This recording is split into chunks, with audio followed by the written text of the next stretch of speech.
अस्सलाम वालेकुम, मैं हूं फैसल तारिड़। इस वीडियो के अंदर हमने बात करनी है अदम एतमाद को किस तरह से उड़ाया गया है।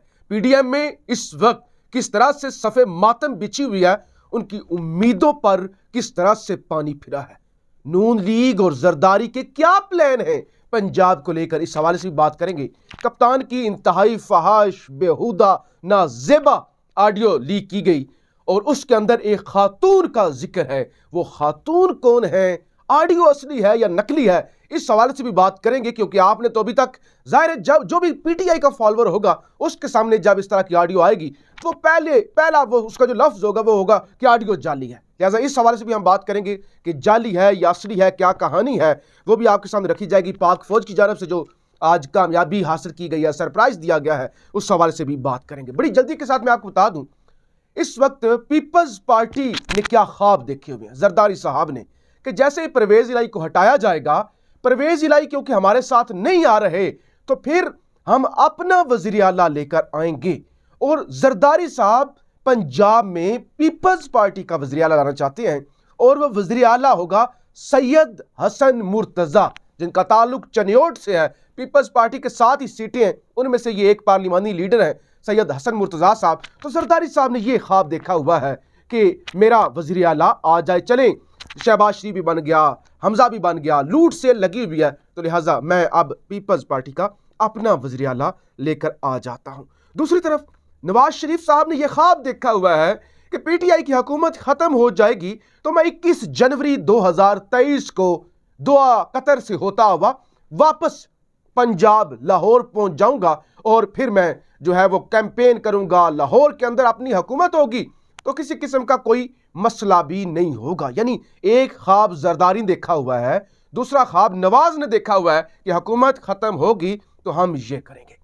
तीसरा ख्वाब गवर्नर पंजाब बलीगर रहमान ने देखा हुआ है कि हम वो कहते हैं कि जब बुध का दिन, यानी बुध का दिन अब शुरू हो चुका है, जब 21 दिसंबर का दिन खत्म होगा और परवेज इलाही एतमाद का वोट नहीं लेंगे, अगर नहीं लेंगे, और अब तो कोई चांस ही नहीं रह गया ना, सबतैन खान साहब ने जुम्मे तक जो मुलतवी कर दिया सेशन पंजाब असम्बली का, तो लिहाजा इसका साफ मतलब यह है कि कल कोई इस तरह के एतमाद का, बल्कि आज सुबह कोई एतमाद का वोट लेने वाली तो कोई कहानी ही नहीं है, सवाल नहीं पैदा होता। तो लिहाजा अब बलीगर रहमान साहब ने ये प्लान बनाया हुआ है, पूरी पीडीएम का ये प्लान है कि फिर गवर्नर पंजाब अपना इख्तियार इस्तेमाल करेंगे और वो परवेज इलाही को डी नोटिफाई कर देंगे, यानी उन्हें वजारत आला के ओहदे से हटा देंगे। यह सारी प्लानिंग हुई पड़ी है और आज काफ लीग की मुलाकातें हुई हैं, मुतअद्दिद मुलाकातें हुई हैं इमरान खान साहब के साथ, यानी परवेज इलाही की, मोनस इलाही की, और फिर पीटीआई के वफ्द की चौधरी बरादरान के घर जाके वहां पे भी मीटिंग हुई है। लेकिन इस सारी कहानी के अंदर जो सरप्राइज आया ना, वो मैं आपको बता दूं कि सबतैन खान स्पीकर पंजाब असम्बली, उनकी जानब से एक रूलिंग दी गई है, बड़ी जबरदस्त रूलिंग है, जिसके अंदर लिखा गया है कि एक तो यह है कि इजलास चल रहा है, अगला ये इजलास खत्म हो, उसके बाद जो है वो कह सकते हैं गवर्नर के एतमाद का वोट लें, एतमाद, और ये इजलास चल रहा है। लिहाजा आइन के मुताबिक कोई गुंजाइश बचती ही नहीं है कि आप जाके चलते हुए इजलास को उसके अंदर आप कहें कि एतमाद का वोट लें। नंबर 1। नंबर 2, उन्होंने जो इतनी सॉलिड रीजन दी है ना, इतने सॉलिड रीजन, और लाहौर हाई कोर्ट के कंधे पर जो बंदूक रखी है, उसके बाद तो आप सारी उम्मीदों पर ही पानी फिर गया ना, कि स्पीकर पंजाब असम्बली सबतैन खान साहब ने कहा कि मंजूर वट्टू साहब का 90s में एक केस था और वो उन्होंने जो है वो रजू किया था, वो सारा हुकूमत मतलब सरकार वर्सेस मंजूर वट्टू था।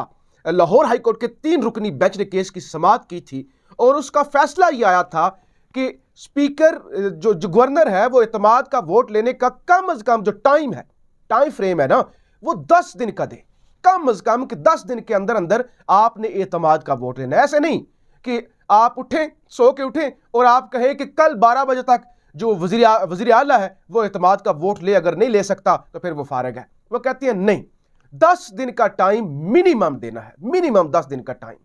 इन्होंने कितना टाइम दिया है? कल इन्होंने वो रात को कहा है और जो आज वो कहा है कि अदम एतमाद का वोट ले, यानी 24 से 36 घंटे का टाइम दिया। 24-36 घंटे का टाइम। तो लिहाजा लाहौर हाई कोर्ट के 3 रुकनी बेंच का अपना फैसला है कि मिनिमम 10 दिन का वक्त दिया जाए। और एतजाज एहसन साहब ने भी इस हवाले से ARY पे जो ऑफ द रिकॉर्ड शो है काशिफ अब्बासी साहब का, उसमें भी गुफ्तगू की है। वो भी कहते हैं कि ऐसा नहीं हो सकता है, ऐसे होना नहीं चाहिए कि अरकान जो अरकान होते हैं वो मौजूद नहीं होते। कोई बैरून मुल्क गया होता है, कहीं किसी उम्रे पे गया होता है, कोई हज पे किसी और जगह पे गया होता है, कोई बीमार होता है, तो इतना अर्जेंट जो है वो वापसी नहीं हो सकती या इंतजाम नहीं हो सकते, तो इतना जल्दी जो है ना वो असूली तौर पर भी ठीक नहीं है। ये जो तमाम इतराज़ात है, लाहौर हाई कोर्ट का फैसला, फिर एक इजलास चल रहा है, इन सब को जो है ना एक स्ट्रॉन्ग जो बनाते हुए प्रूफ सबूत वो उसको रूलिंग दी है बड़ी ज़बरदस्त स्पीकर सब्तान खान साहब ने। और इस जो अदम एतमाद का कीड़ा था या एतमाद के वोट का कीड़ा था उसको तो उड़ा दिया गया। तो लिहाजा वो वापसी वाला मनसूबा, वो PP का अपना वज़ीर आला लाना, वो डी-नोटिफाई करना, उन तमाम चीज़ों पर इस वक्त पानी फिर चुका है। मैंने जैसे कि कहा कि आज भी मोनिस इलाही की मुलाकात हुई खान साहब से, उन्होंने कहा हम इमरान खान के साथ खड़े हुए हैं, बिल्कुल धोखा नहीं देंगे, हमारा जो लीडर है वो इमरान खान है। सेकंड नंबर पे आज फवाद चौधरी, परवेज़ खटक, शाह महमूद कुरैशी साहब और फिर काफ लीग की सारी क़यादत काफ लीग के घर में लाहौर में इकट्ठी हुई और वहाँ पे सीट एडजस्टमेंट के हवाले से बातचीत की गई। यानी इस वक्त चौधरी को जो बड़ा मसला है ना, जो खुल के वो खान के साथ खड़े नहीं हो रहे, और हम भी कहते हैं कि डबल गेम कर रहे हैं, धोखा दे रहे हैं, वो प्रेशराइज कर रहे हैं और श्योरिटी चाहते हैं कि हम रुल जाएंगे और हमारे साथ अगर सीट एडजस्टमेंट ना की तो हमें इतनी सीटें दो, ये करो। तो आज बिल आखिर खान ने अपने तमाम इस वफ्त को भेजा है कि जाएं यार, आप उनसे बात करें, इस मामले को है जो निपटाएं, आगे बढ़ें ताकि मामला ख़राब ना हो। फिर बड़ी जल्दी के साथ आज खान की एक और ऑडियो लीक की गई 13.5 मिनट की और बड़ी बेहुदा फहाश गुफ्तगू, और वो नाजेबा और मुसरत जमशेद चीमा साहब, उनसे हमारी लाहौर के अंदर मुलाकात भी हुई। उन्होंने कहा कि जाली है, डी फेक टेक्नोलॉजी, लेकिन जहां तक उसको बड़े गौर से सुने तो ये ऑडियो मुशर्रफ दौर की है, मुशर्रफ दौर की ऑडियो है, और कम से कम आज से ये आप कह सकते हैं कि 15 से 17 साल पुरानी है। और खान साहब जो है उन्होंने कभी यह दावा नहीं किया कि मैं हाजी था। खान साहब ने कहा मैं गुनाहगार था, मुझ में ईमान नहीं था, जब से मुझ में ईमान आया तो इन सारी चीज़ों से मैं दूर हट गया। तो खान ने कभी दावा नहीं किया कि मैंने कोई रंगीन ज़िंदगी नहीं गुजारी या इस तरह से नहीं गुजारी, या ये सारी चीज़ें एक तरफ है। अब वो जो उसमें वो आयला मलिक का नाम आ रहा है, वो खातून जो नवाब ऑफ कालाबाग की पोती हैं, और सुमेरा मलिक और हायला मलिक, वो उनको कौन नहीं जानता कि दोनों मेंबर कौमी असम्बली भी रह चुकी हैं। और फिर आयला मलिक तो PTI के बड़े करीब रही, खान साहब के बड़े वो करीब रही। खान साहब का जो पहला इलेक्शन जो खान साहब ने मियाँ वाली से गालबन जीता था, दूसरा इलेक्शन, उसके अंदर जो मेन सारी कैंपेन की गई थी, उसके अंदर भी हायला मलिक वो सारी कैंपेन जो है वो रन कर रही थी। फिर उन्होंने दुनिया न्यूज़ पर टॉक शोज़ भी किए, यानी TV प्रोग्राम भी किया, और उसमें मुतअद्दिद शोज़ में इमरान खान फीचर हुए। इमरान खान उसमें गए तो उनके साथ ताल्लुक़ तो रहा, दोस्ती भी रही, और खान साहब एक लिबरल माइंड के और एक वेस्टर्न माइंड और टच तो उनकी पर्सनैलिटी के अंदर था। अब इसका ये मतलब नहीं होता किसी खातून के साथ बोल्ड गुफ्तगू कर लिया है तो इसका मतलब है कि बंदा जो है वो कोई किसी और तरफ। लेकिन हम सारी चीज़ों एक साइड पर रखते हैं, इन सारी चीज़ों को, इन सारे इतराज़ात को। मुझे ये बताइए, खान की करप्शन लेके आए ना, खान का कोई स्कैंडल लेके आए, यानी निजी जिंदगी क्यों ये सामने लेके आते, निजी जिंदगी पर क्यों बात करते हैं, इतनी बेशर्मी तक क्यों गिरती है। बेनज़ीर भुट्टो के साथ उन्होंने क्या नहीं किया। उस वक्त बेनज़ीर भुट्टो के खिलाफ भी ये सारी जमातें इकट्ठी थी, एस्टैब्लिशमेंट भी, ISI भी, और सबका ISI चीफ ये सब कुछ मान चुके हैं, सारे बेनज़ीर के खिलाफ थे। बेनज़ीर को फिर भी नहीं हरा सके थे, वो दौर भी और था, आज तो दौर भी बदल चुका है। तो लिहाजा आज क्या हो रहा है, मुल्क दिवालिया हो चुका है, और दहशतगर्द हमें घुस के मार रहे हैं। उधर से तालिबान मार रहे हैं, उधर से चमन में बमबारी होती है, उधर से बन्नू के अंदर जो कुछ हुआ वो सारी शर्मनाक चीजें हमारे सामने है। हमारा मसला इस वक्त दहशतगर्दी है, सिक्योरिटी है, मैशत है, और यहाँ पे कितनी बेहुदा फहाश इस्लामी जमहूरिया पाकिस्तान के अंदर जब आपको लोगों को अखलाकियात और इखलाक के हवाले से बात करनी चाहिए, इस्लाम के हवाले से, और इस तरह की बेपर्दगी, फहाश, बेहुदगी, edited, scripted, deep fake videos ला के सिर्फ और सिर्फ एक शख्स को गिराने के लिए ये सारी 2 नंबरी और बेशर्मी की जा रही है। यानी सारी बेशर्मी की हदें पार की जा रही हैं कि ख़वातीन देखती हैं, बच्चियाँ देखती हैं, बच्चे देखते हैं कि आपने ये इंडस्ट्री अजीबो-गरीब, वो जो गंदी इंडस्ट्री होती है, आपने तो इस मुल्क को वो बना दिया है कि आप बचाए किसी मैशत के, किसी करप्शन पे, किसी स्कैंडल पे बात करें। यहाँ पे इस हद तक गिर चुके हैं कि आप वो हायला मलिक तक आप पहुंच गए कि खातून तक आप पहुंच गए हैं कि उस खातून के साथ कप्तान की जो है वो दोस्ती थी या ताल्लुक था या सियासी ताल्लुक था। अब पार्टीज के अंदर खवातीन होती हैं, खवातीन ने पॉलिटिक्स करनी होती हैं, मुख्तलिफ बातें होती हैं, टेलीफोन पे गुफ्तगू होती है। अब किसी शख्स के साथ, किसी लीडर के साथ, किसी खातून की टेलीफोन पे बात हो जाए, उनकी कोई पॉलिटिक्स पे बात करते हुए हो जाए, तो उससे आप कहेंगे बद किरदार है। क्या बात कर रही हो?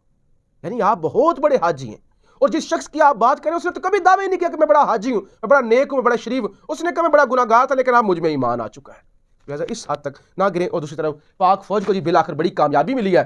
25 लोगों को जो है वो हलाक किया गया, वो जो टेररिस्ट थे जो अफगानिस्तान से आए थे, और उनका एक ही मुतालबा था कि हमें सेफ जोन दिया जाए ताकि हम अफगानिस्तान भाग सकें।